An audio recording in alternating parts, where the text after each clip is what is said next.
الله الرحمن الرحيم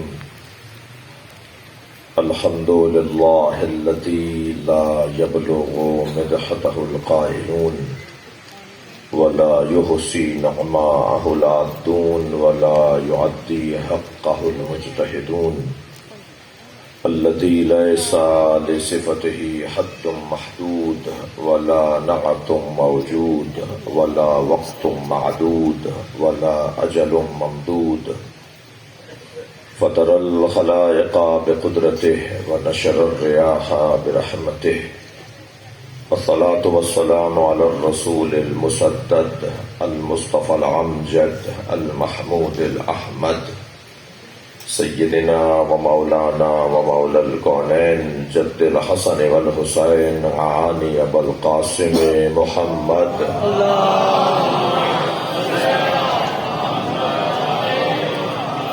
وآله الطيبين الطاهرين المعصومين الذين قال الله إنما يريد الله ليذهب عنكم الرجس أهل البيت ويطهركم تطهيرا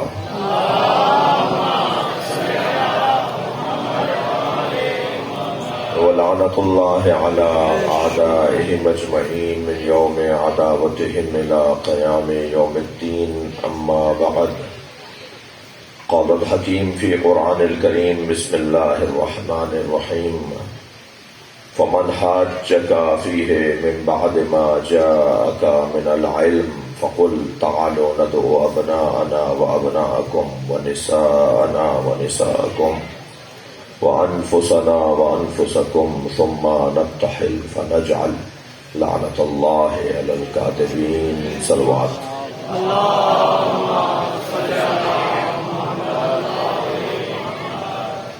سورہ مبارکہ آل عمران آیت کا نشان 61 عظمت پنجتن کی ایک واضح روشن آیت. پورا عالم اسلام جس آیت کی وجہ سے پنجتن کی عظمت کا اقراری ہے وہ یہی آیت ہے. اس آیت کا آیت تطہیر کے ساتھ بڑا گہرا تعلق ہے. 24 ذی الحجہ کو آیہ مباہلہ نازل ہوئی ہے اور 25 ذی الحجہ کو آیہ تطہیر نازل ہوئی ہے. دونوں کا بڑا گہرا تعلق ہے. یا فاطمہ ایتینی بالکساء الیمنی، مجھے چادر یمنی لا کے دے دو. انی اجد فی بدنی ضعفا، میں اپنے بدن میں ضعف محسوس کر رہا ہوں. سیدہ فرماتی ہیں کہ فاتح تو کساء الیمنی میں لائی اور میں نے بابا کو وہ چادر دے دی. بابا نے وہ چادر اوڑھ لی. کچھ ہی دیر بعد امام حسن آئے. اماں، نانا کی خوشبو آ رہی ہے. یہ کوئی ایسی خوشبو ہے جسے سونگھنے کے لیے معصوم کا شامہ چاہیے. ہر ایک کے بس کی بات نہیں ہے اس خوشبو کو سونگھنا. فرمایا تمہارے نانا چادر کے نیچے ہیں. سیدہ فرماتی نا کہ آرام کرنے آئے ہیں. اگر کوئی چادر لے کے آرام کر رہا ہو تو اسے آرام کرنے دیا جائے گا نا. فرمایا تمہارے نانا چادر کے نیچے ہیں. امام حسن جاتے ہیں، فرماتے ہیں نانا میں چادر میں آ جاؤں. سرکار فرماتے ہیں نا کہ میں آرام کر رہا ہوں. فرمایا میرے لال، میری آنکھوں کی ٹھنڈک، میرے دل کے چین، آؤ میرے ساتھ چادر میں آ جاؤ. کچھ ہی دیر بعد امام حسین آئے. اماں مجھے نانا کی خوشبو آ رہی ہے. خوشبو تو امام حسن کی بھی تھی، مگر ادب کوئی سیکھے تو اہل بیت سے سیکھے.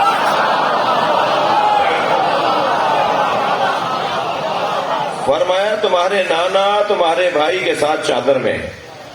قریب جا کے نانا کو سلام کیا. فرمایا میری جان، میری آنکھوں کی ٹھنڈک، میرے دل کے چین، چادر میں آ جاؤ. فرماتی بی بی کہ نانا آرام کر رہے ہیں. فرض محال کو فرض کرتے ہوئے بھی میں تکلف کروں گا کہ یہ بچے تھے، ہم انہیں بچہ کہہ کر امت کی طرح توہین نہیں کریں گے. اس لیے کہ عجیب داستان ہے ان الحسن والحسین سیدا شباب اہل الجنہ. نبی فرما رہے ہیں حسن و حسین. اچھا اس حدیث کی بھی ذرا ترجمہ ٹھیک ہونا چاہیے. ہمارے یہاں ترجمہ بہت جلدی میں ہوا ہے اور سب ہی اس ترجمے پر عمل کر کے بڑے بڑے بینر بنواتے ہیں. سب ترجمہ کر کے لکھتے ہیں کہ نبی نے فرمایا ان الحسن والحسین سیدا شباب اہل الجنہ. حسن و حسین جوانان جنت کے سردار ہیں، جبکہ نبی نے یہ فرمایا ہی نہیں ہے. نبی نے یہ نہیں فرمایا حسن حسین جوانان جنت کے سردار ہیں. اس کا مطلب یہ ہے کہ مر جاؤ جنت میں چلے جاؤ تو پھر دو سردار ملیں گے، یعنی مردوں کے سردار ہیں. یہ تو نبی نے کہا ہی نہیں ہے. نبی نے تو سیدھی سادی سامنے کی عربی میں بات کی ہے. فرماتے ہیں ان الحسن والحسین سیدا شباب اہل الجنہ. حسن حسین جوانان اہل جنت کے سردار ہیں، اور اہل جنت ہونے کے لیے مرنا ضروری نہیں ہے.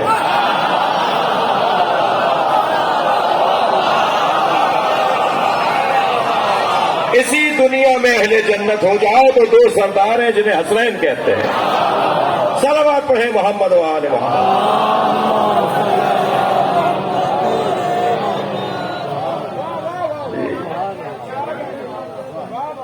کب فرمایا سرکار نے کہ حسن حسین جوانان اہل جنت کے سردار ہیں؟ وہ بچے کے بارے میں. بچوں میں پہلے ایمان علی لائے، خواتین میں پہلے ایمان حضرت خدیجہ لائی. یہ میری زبان نہیں ہے، یہ اس ممبر کی زبان نہیں ہے، ہماری اپنی زبان ہے. ہماری زبان سمجھنے کے لیے مجلس میں آنا پڑے گا.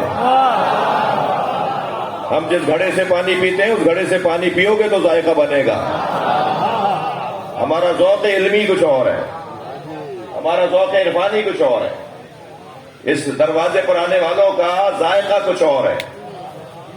یہ جو فرش پر بیٹھنے والے ہیں نا، یہ عرش سے تعلق رکھتے ہیں.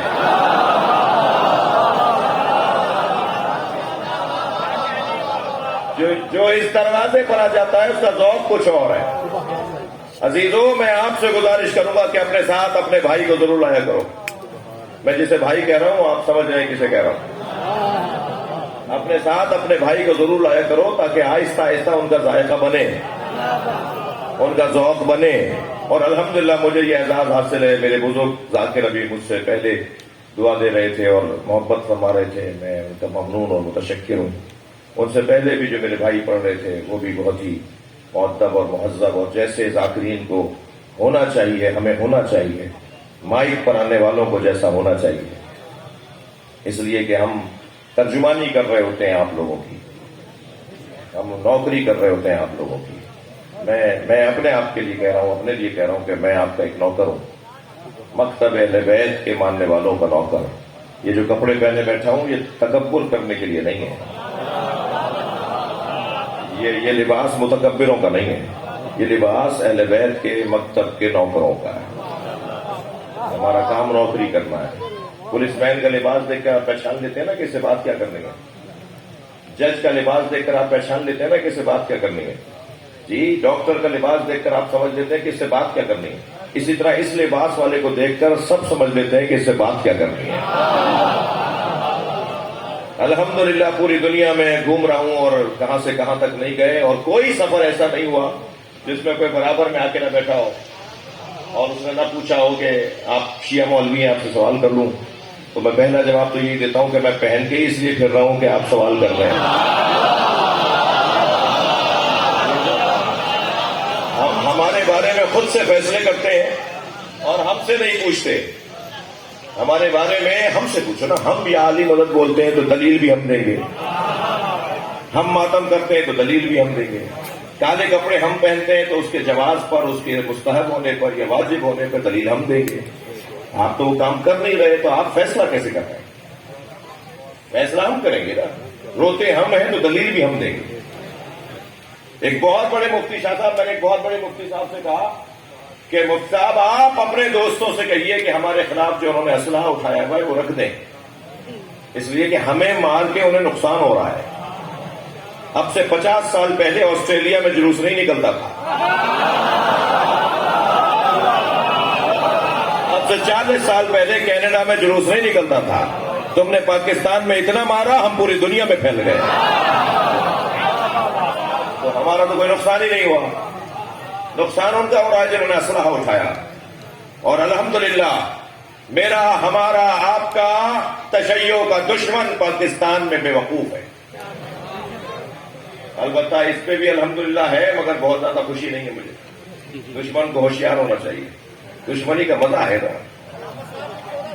پہلے بھی بیوقوف تھے، یہ 9 لاکھ تھے، ادھر 72 تھے. ثابت ہوا انہوں نے دبانے کی کوشش کی، وہ پھیلا، وہ رکا نہیں ہے.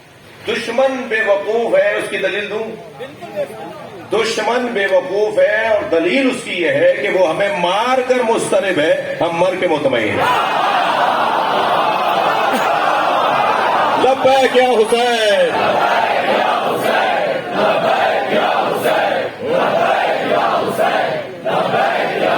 بلندر صلوات پڑھ لیں گے محمد.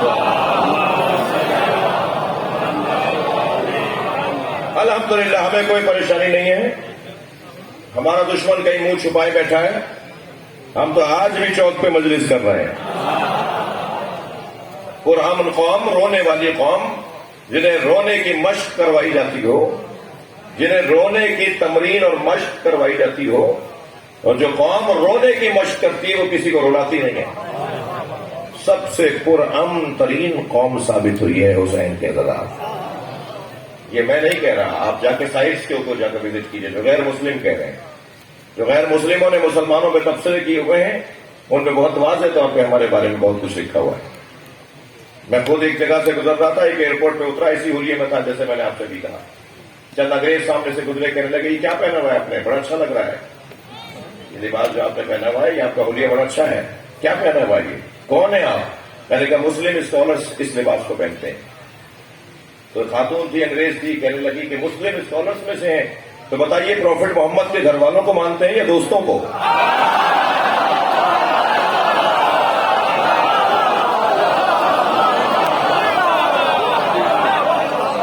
میں نے کہا پروفٹ محمد صلی اللہ علیہ وآلہ وسلم کے دوستوں کا احترام کرتے ہیں، اطاعت گھر والوں کی کرتے ہیں. الحمدللہ. وہ پتہ ہے کیا کہنے لگی وہ خاتون؟ آپس میں ایک دوسرے سے بات کرتے ہوئے گزرنے لگی، کہنے لگی ہاں پروفٹ محمد کے گھر والوں کو جو مانتے ہیں وہ اچھے مسلمان ہیں. تم کچھ بھی کہتے رہو، یہ کرتے ہیں وہ کرتے ہیں، ایسے رہتے ہیں ویسے رہتے ہیں، یہ کرتے ہیں یہ وہ کرتے ہیں، تم کچھ بھی کہتے رہو. الحمدللہ اس ذکر اہل بیت نے ہماری اچھی تصویر پیش کی ہے.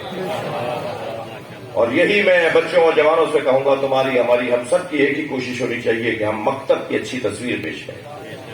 جب کالے کپڑوں میں ہم کہیں سے کہیں گزر رہے ہوتے ہیں تو ہم کالے کپڑوں میں نہیں گزر رہے، ذکر حسین کے سفیر بن کے گزر رہے ہیں. لہذا ہماری چال بتائے کہ ہم کون ہیں، ہمارا انداز بتائے، ہمارے رویے بتائے کہ ہم کون ہیں. کہیں ایسا نہ ہو کہ میرے کسی عمل سے میرے پورے مکتب کو شرمندگی کا سامنا کرنا پڑے. بہت بڑی ذمہ داری ہے. بڑے دروازے پر بیٹھے ہیں، گمنام لوگ نہیں ہیں، ہم گم کام بھی نہیں ہیں. ہم بھیڑ میں گم ہونے والے لوگ نہیں ہیں، ہم لاکھوں میں ممتاز ہونے والے لوگ ہیں. سارا توجہ میرے ساتھ ہے. سرکار نے کیا فرمایا؟ ان الحسن والحسین سیدا شباب اہل الجنہ. کیا کب فرما رہے ہیں؟ ایک بچہ 4 سال کا ہے، ایک بچہ 5 سال کا ہے. بچے ہیں اور سرکار فرما رہے یہ جوانوں کے سردار ہیں. اب بھی کہا جائے گا کہ یہ بچے ہیں، اور اگر تم کہہ بھی دو کہ بچے ہیں تو لاؤ کسی اور کے بچے، ایسے بچے جیسے علی اور فاطمہ کے بچے ہیں. امام حسین بھی آ گئے چادر میں. کچھ دیر بعد مولا علی آئے، یا زہرا مجھے نبی کی خوشبو آ رہی ہے. فرمایا آپ کے بچوں کے ساتھ چادر میں. اور مولا علی نے جا کے کہا میں بھی چادر میں آ جاؤں. اچھا فرض محال، بیوی کو تو معلوم تھا، مگر بیوی خود آ کر کہہ رہی ہے بابا میں بھی چادر میں آ جاؤں. سرکار انہیں بھی چادر میں لے رہے ہیں. اچھا مجھے تھوڑا سا سمجھنے کے لیے بات کر رہا ہوں، یہ چادر کتنی بڑی تھی؟ بھائی میں امامیہ کالونی لاہور کا قدیمی آباد علاقہ جہاں زداری یہاں کی شناخت ہے. ایک جملہ کہنے جاؤں گا اور میں سمجھوں گا کہ میری اس جملے کی جملہ ضائع نہیں ہوگا. ہم محاورے میں کیا کہتے ہیں؟ چادر دیکھ کر پیر پھیلاؤ. مگر اہل بیت وہ ہیں جنہیں چادر دیکھ کر جنہیں دیکھ کر پھیلتی ہے. یہ ایک پر بھی پورا اترتی ہے، 5 بھی آ جائے تو پورا رہتی ہے۔ وہ حضرت موسیٰ کو جس صندوقچے میں ان کی ماں نے لٹایا تھا نا، ان کے لیے بھی صندوقچہ پورا تھا، اور آج اس کے اندر جب امام آئیں گے تو اسے لے کر آئیں گے جسے تابوت سکینہ کہا ہے قرآن میں۔ یہ وہی صندوقچہ ہے جس میں مولا علی کی ذوالفقار بھی ہوگی، جس میں انبیاء کرام کے تبرکات بھی ہوں گے۔ جو تبرکات کی لسٹ بتائی ہے نا روایات میں، ان سارے تبرکات کو اگر ایک جگہ تصور کریں تو یہ میز بہت چھوٹی ہے، اس سے بڑا وہ ہونا چاہیے جب سارے نبیوں کے تبرکات اس میں آ جائیں۔ لیکن یہ کیسا صندوق ہے کہ حضرت موسیٰ بھی پورا اترتا ہے، سارے نبیوں پر بھی۔ یہ نور کا صندوق، وہ نور کی چادر ہے۔ اور جب سب جمع ہو گئے تو سرکار نے فرمایا ہاں اولئک اہل بیتی، یہ میرے اہل بیت ہیں۔ اور پھر اب دوسرے دن مباہلے میں لے جا رہے ہیں۔ اب آیت کا ترجمہ سنیے، تھک تو نہیں رہے؟ گرمی موسم اور حالات تو آپ کو مجبور نہیں کر رہے کہ میں مختصر کروں، اگرچہ بہت لمبی گفتگو کا ارادہ نہیں ہے، مگر بہت دور سے اور دیر سے آیا ہوں تو کچھ دیر تو مجھے بولنے دیجیے۔ جی کیا فرمایا؟ فمن حاجک فیہ من بعد ما جاءک من العلم، اے میرے حبیب علم آ جانے کے بعد اگر کوئی کٹ حجتی کرے، زدم زدہ بحثم بحثی کرے، اگر کوئی دلیل آ جانے کے بعد بھی تسلیم نہ کرے، مناظرے میں ناکام ہو جانے کے بعد بھی ناکامی نہ مانے۔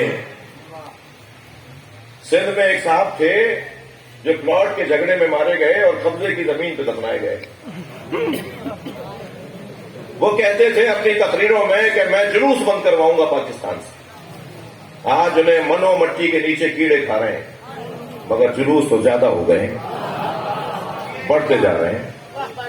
انہوں نے چیلنج کیا تھا کہ اگر حدیث میں دکھا دو کہ نبی سرکار نے اپنی زبان سے کہا علی ولی اللہ تو میں شیعہ ہو جاؤں گا۔ ہمارے ایک مناظر عالم دین جناب عبداللہ جروار صاحب نے روڑی میں مناظرے کو قبول کیا، اور وہ مناظرہ ہوا روڑی میں، وہ یوٹیوب کے اوپر اس کا کلپ بھی موجود ہے۔ تو عبداللہ جروار صاحب نے کہا جی میں قبول کرتا ہوں، میں آپ کی کتاب سے دکھاؤں گا، اہل سنت کی کتاب سے دکھاؤں گا کہ نبی نے اپنی زبان پر لا الہ الا اللہ کے بعد، محمد الرسول اللہ کے بعد علی ولی اللہ بھی بولا ہے۔ اس نے مناظرہ قبول کر لیا اور مناظرہ ہوا۔ فرائض الصمتین علامہ الجوینی کی کتاب، اہل سنت عالم دین، وہ لکھتے ہیں کہ جنت کے 8 دروازے ہیں۔ تھک رہے ہیں آپ؟ ماشاءاللہ۔ جنت کے 8 دروازے ہیں۔ اللہ نے دوزخ کے 7 دروازے رکھے ہیں اور جنت کے 8، اس لیے کہ دوزخ میں کم بھیجنا چاہتا ہے، جنت میں زیادہ بھیجنا چاہتا ہے۔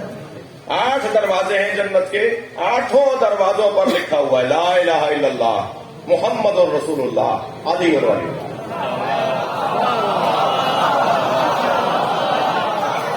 اگر آپ سے کوئی کہے نا کہ آپ نے کلمہ بڑھا دیا ہے تو اسے کہا کرو تم نے گھٹا دیا ہے۔ جنت کے دروازے پر بھی یہی کلمہ نظر آئے گا جو آج اذانوں میں سنتے ہو۔ مجھے نہیں پتا، اچھا اگر آپ آمادہ ہیں تو ایک منظر اور دکھا دوں آپ کو۔ جنت میں جب ہوا چلے گی، ہمارے یہاں جب ہوا چلتی ہے تیز آندھی والی ہوا، طوفانی ہوا، تو اس سے ایک آواز بنتی ہے جسے صدائے سرسر کہتے ہیں شاعر حضرات، صدائے سرسر، سرسر کی آواز۔ جب ہمارے یہاں ہوا چلے تو صدائے سرسر بنے، جب جنت میں ہوا چلے گی تو کیا بنے گا؟ روایت سنا رہا ہوں، حدیث سنا رہا ہوں۔ جب جنت میں ہوا تیز چلے گی نا تو آواز بنے گی علی علی علی۔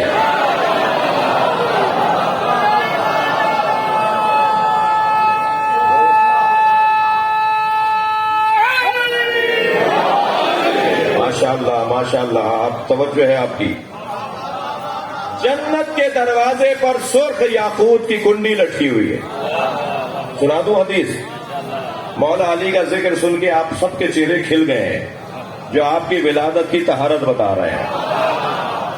حدیث کہتی ہے اِنَّ لِبَابِ الْجَنَّةِ حَلْقَةٌ مِّن یاقوتۃ حمراء، جنت پر سرخ یاقوت کی کنڈی لٹکی ہوئی ہے۔ علی صفاء الذهب، جو سونے کی تختی پہ جا کے لگتی ہے۔ اذا دقت الحلقہ، جب یہ دق الباب ہوتا ہے، دقت الحلقہ، جب یہ زنجیر بجنے لگتی ہے۔ اذا دقت الحلقہ قنت وقالت، جب یہ بجنے لگتی ہے تو ایک آواز بنتی ہے۔ اذا دقت الحلقہ تنت وقالت یا علی یا علی یا علی یا علی.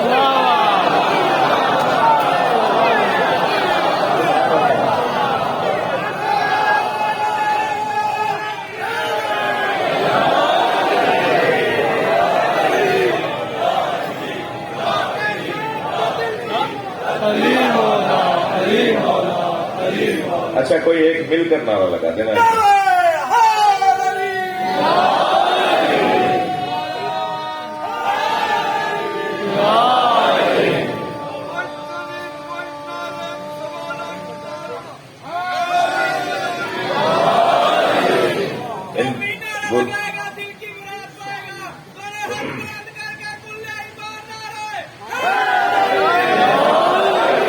بھائی یہ جو بزرگ تشریف فرما ہے، شخصیات بیٹھی ہیں، شاہ صاحب بیٹھے ہیں، آپ کے علاقے کے سماجی اور سیاسی امور کے ذمہ دار بھی رہے ہیں اور انشاءاللہ آئندہ بھی رہیں گے.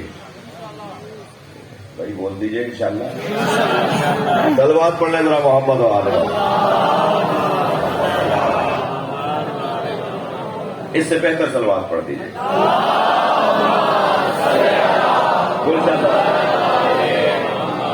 توجہ کر رہے ہیں آپ؟ بات تھوڑی سی آگے بڑھے. جنت کے دروازے پر لٹکی کنڈی کی آواز یا علی یا علی یا علی. آیت اللہ جوادی عاملی صاحب تفسیر تسنیم اپنے استاد علامہ محمد حسین طباطبائی صاحب تفسیر المیزان، ان کے پاس جا کر کہتے ہیں استاد جنت کے دروازے پہ علی علی کی صداؤں کا فلسفہ کیا ہے؟ جنت کے دروازے پہ لکھا بھی علی ہے، آواز بھی علی علی کی آئے گی. جنت میں ہوا چلے گی تو علی علی کی آواز. جنت میں جو پردے لٹکے ہوئے ہیں ان پہ جو کڑھائی ہوئی ہوئی ہے وہ علی علی لکھا ہوا ہے. حدیثیں سنا رہا ہوں میں آپ کو، اور کسی سنی کتاب میں نہ ملے تو میں ذمہ دار ہوں. فرماتے ہیں میں نے اپنے استاد سے پوچھا کہ جنت کے دروازے پر علی علی کی صداؤں کا فلسفہ کیا ہے؟ تو کہنے لگے میرے استاد نے بے ساختہ کہا جس کے گھر جاؤ گے اسی کا تو نام لو.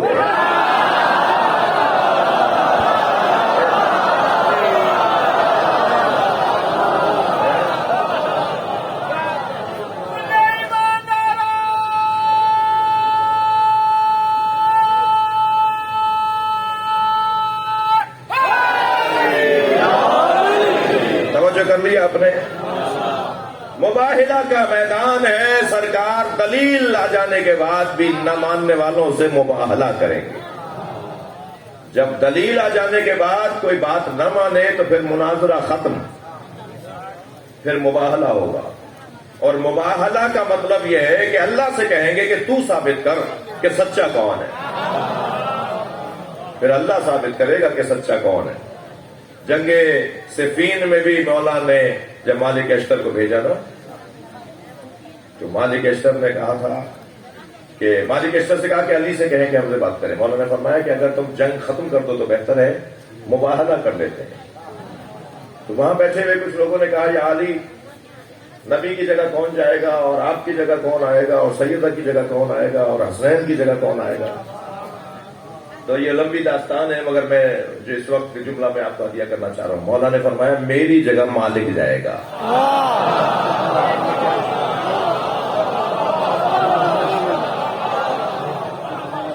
میرے مولا فرماتے ہیں کانا اشترو لی کما کنت لرسول اللہ، میں جیسے رسول اللہ کے لیے تھا مالک اشتر میرے لیے. اور عجیب ہے اس ذات کی عظمت کہ جب امام ظہور فرمائیں گے تو امام وقت کے لشکر کا سپہ سالار بھی مالک ہوگا. کتنی بڑی عظمت ہے، پہلے امام کے لشکر کا بھی سالار، آخری امام کے لشکر کے بھی سالار. تم ابھی مالک کا مقابلہ نہیں کر سکتے تو علی کے سامنے کیسے آؤ؟ سبحان اللہ، سبحان اللہ. پہاڑوں میں قرآن کے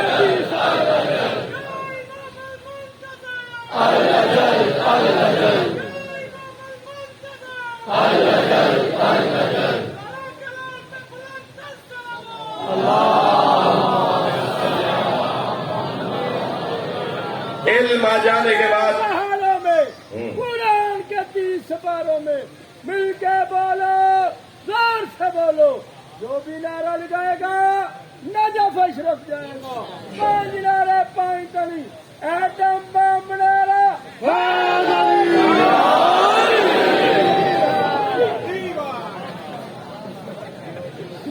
اب اگر میں نعروں پہ تبصرے کروں گا تو ایک علیحدہ مجلس شروع ہو جائے گی، اس لیے میں اپنے مضمون پہ ہی ہوں. علم آ جانے کے بعد جو کٹ حجتی کرے اس سے کہہ دو، فقل، میرے حبیب ان سے کہہ دو، تعالو ندعو، لے آتے ہیں ہم اور تم، ابناءنا و ابناءکم، ہم اپنے بیٹوں کو اور تم اپنے بیٹوں کو.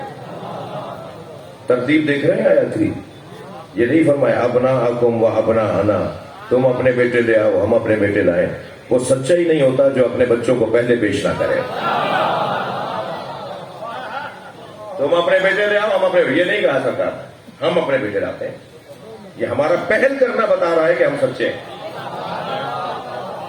اگر کسی رہنما کو آپ کو دیکھنا ہو نا کہ وہ سچا ہے یا نہیں، تو ایک دلیل یہ ہے کہ وہ خود پہل کرتا ہے. جن کے گھر والے ان کا ساتھ نہ دیں وہ سچے رہنما نہیں ہے، وہ صحیح رہنما نہیں ہے. گھر سے بات شروع ہونی چاہیے. اور گھر والوں میں میرے عزیزوں سب سے زیادہ حساس اور قریبی رشتہ، حتیٰ بعض اوقات ماں باپ سے بھی زیادہ قریبی رشتہ زوجہ کا ہے. جی بہت سارے امور ماں باپ کو نہیں پتا جو زوجہ کو پتا ہے. سب سے قریبی رشتہ اور سب سے مشکل رشتہ. سب مان لیتے ہیں مگر بیگم صاحبہ نہیں مانتی. ڈاکٹر اپنے بچوں کے لیے نسخہ لکھنے بیٹھے، ٹہلتی بھی کہیں سے آئیں گی اور کہیں گی کیا کر رہے ہیں، یہ تو میں نہیں پتا بیبی بیمار ہے. پھر کیا کر رہے ہیں؟ دوا لکھ رہا ہوں اس کے لیے. نہیں آپ نے فلاں کو بھی دوا دی تھی آج تک اچھا نہیں ہوا.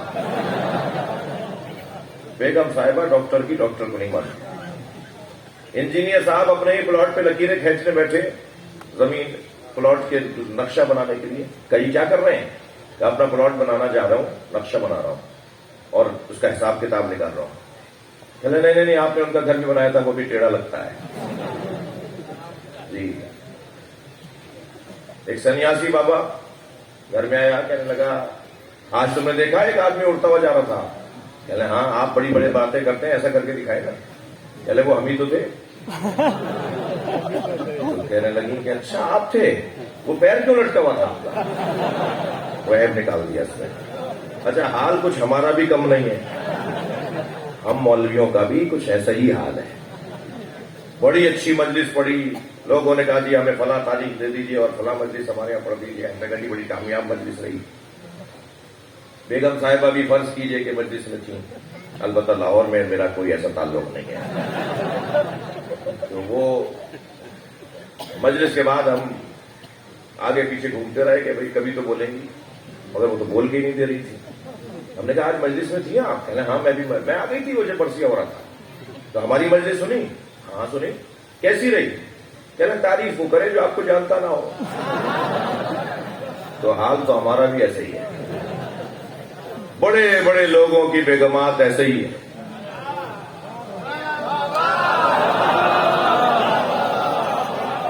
توجہ کر رہے ہیں آپ؟ کمال یہ ہے کہ زوجہ اقرار کرے کہ میرا شوہر سچا ہے. قربان جائے نبی کی ذات پر، جس کا پہلا کلمہ ختیجہ زوجہ پڑھے.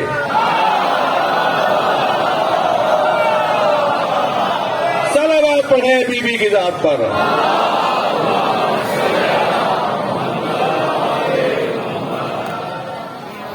میرا سچا شوہر ہے. ہم اپنے بیٹوں کو لے آتے ہیں، تم اپنے بیٹوں کو لاؤ. ہم اپنی بیٹیوں کو لاتے ہیں، تم اپنی بیٹیوں کو لاؤ. جی نساء کا ترجمہ میں نے بیٹی کیا ہے.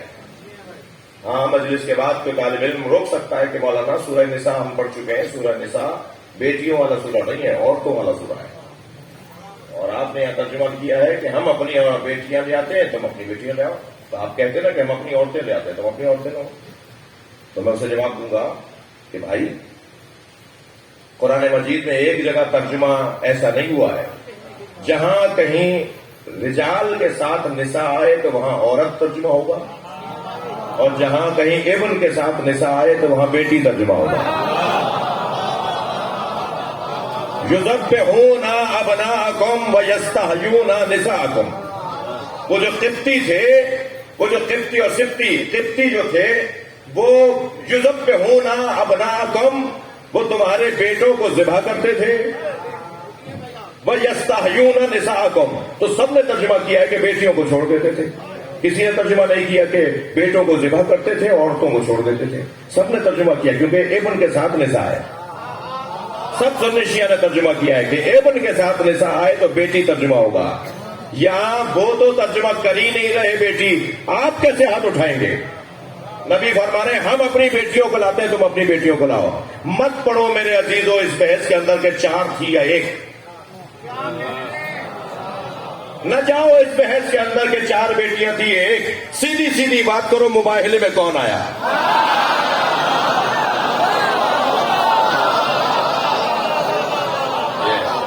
نبی اپنی بیٹیوں کی جگہ 1 بیٹی کو لے کر آئے. ہم اپنی بیٹیوں کو لاتے ہیں. تھک تو نہیں رہے مجھے بتائیے. میرے بھائیوں نے پنکھے ضرور لگائے ہیں مگر میرے علاوہ سب کے لیے. ایک صلوات پڑھیں ذرا محمد والے.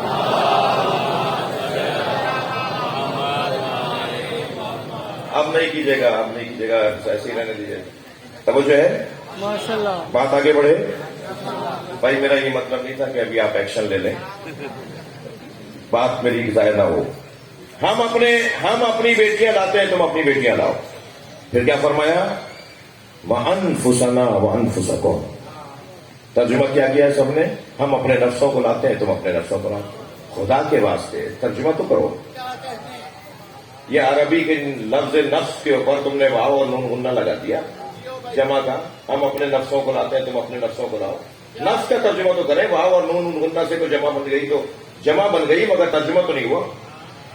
ہم اپنے نفسوں کو لاتے ہیں، تم اپنے نفسوں کو لاؤ. یہ کیا ترجمہ ہوا؟ ترجمہ کرو نا. ترجمہ کروں؟ گردن ہلا دیجیے. ترجمہ کروں؟ نبی فرما رہے ہیں ہم اپنے جیسوں کو لاتے ہیں، تم اپنے جیسوں کو لاؤ.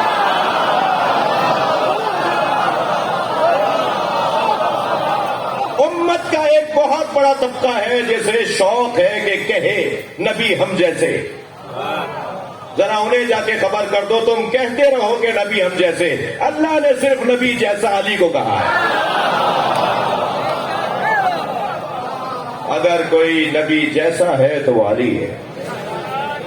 مباہلے میں اپنے نفس کی جگہ اور اپنے جیسے کی جگہ، اپنی جان کی جگہ نبی علی کو لے کے گئے. ثم نبتہل، اور اس کے بعد ہم مباہلہ کریں گے. وَنَجْعَلْ لَعْنَتَ اللَّهِ عَلَى الْكَاذِبِينَ، اور اس کے بعد پھر ہم قرار دیں گے اللہ کی لعنت جھوٹوں پر. لعنت اللہ کی ہے، قرار یہ دیں گے. بھائی تھوڑا سا اگر توجہ بڑھ جائے تو لعنت اللہ کی ہے، قرار یہ دیں گے. بشارت اللہ کی ہے. ذَلِكَ يُبَشِّرُ اللَّهُ عِبَادَهُ الَّذِينَ آمَنُوا، یہ وہ اللہ کی بشارت ہے جو اللہ نے اپنے بندوں کو دی ہے. قُلْ لَا أَسْأَلُكُمْ عَلَيْهِ أَجْرًا إِلَّا الْمَوَدَّةَ فِي الْقُرْبَى. تم کہہ دو بشارت اللہ کی ہے، مصطفیٰ تم پہنچا دو. لعنت اللہ کی ہے، تم پہنچا دو. رحمت اللہ کی ہے، تم پہنچا دو. اب بھی کوئی وسیلے پہ دلیل چاہیے؟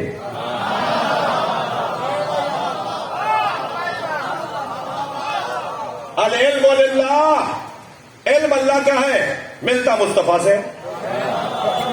القدرت للہ، قدرت اللہ کی ہے. باب خیبر اکھاڑنے والا بتاتا ہے کہ اللہ کی قدرت ایسی ہوتی ہے.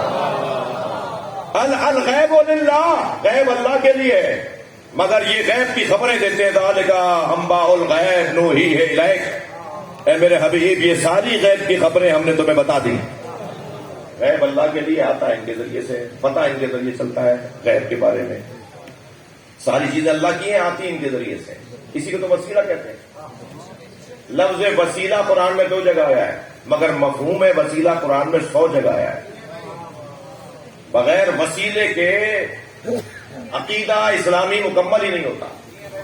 اگر آپ سے کوئی کہے نا، میرے سنی بھائی تشریف فرمائے، میں ان سے کچھ گزارش کرنا چاہ رہا ہوں.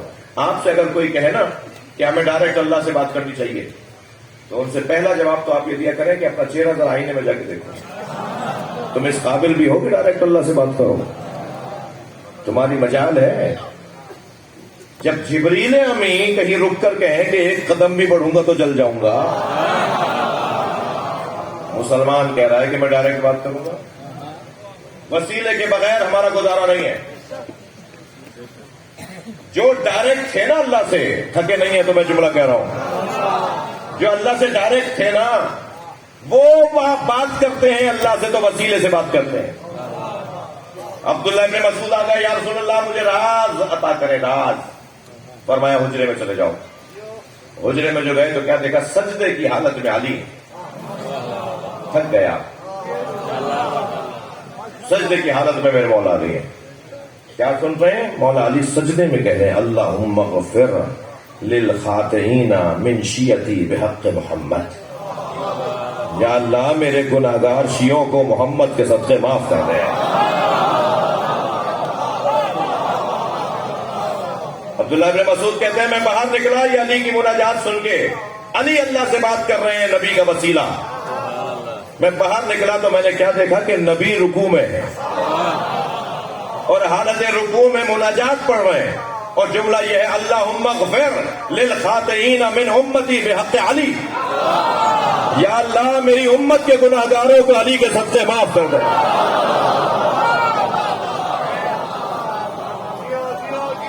نبی علی کا وسیلہ، علی نبی کا وسیلہ. مجھے تو تعجب ہوتا ہے اور افسوس بھی ہوتا ہے ان کی عقلوں پر جو مولا علی کا مقایسہ کہیں کرتے ہیں. مولا علی کا مقایسہ کسی سے ہے ہی نہیں. بہت بڑا نام ہے، میں نام لوں گا تو ماحول خراب ہوگا. مولا علی سے کہا آپ سے جو سوال کرتے ہیں آپ فوراً جواب دے دیتے ہیں، ذرا سوچ کے بتایا کریں. مولا نے فرمایا تمہارے ہاتھ میں انگلیاں کتنی ہیں؟ بے ساختہ کہا 5. حضرت نے فرمایا سوچ کے بتاتے. کہنے لگے میرے لیے 5 انگلیاں بہت واضح ہیں، اس میں سوچنے کی ضرورت نہیں. فرمایا جیسے تمہارے لیے 5 انگلیاں واضح ہیں، علی کے لیے کائنات واضح ہے.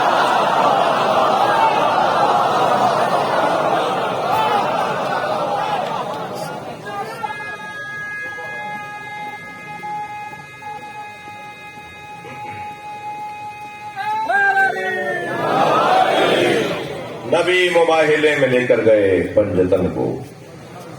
عظمتوں کا باپ بڑا وسیع ہے. مجھے اور آپ کو ہمیں اللہ کا شکر ادا کرنا چاہیے کہ اس نے جو سب سے بڑی نعمت ہمیں دی ہے وہ محبت ہے.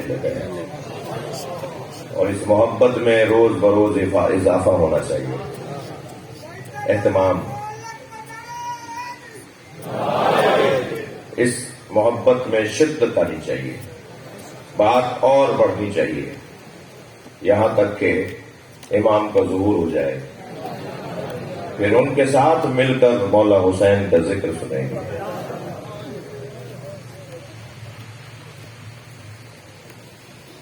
پنجتن کی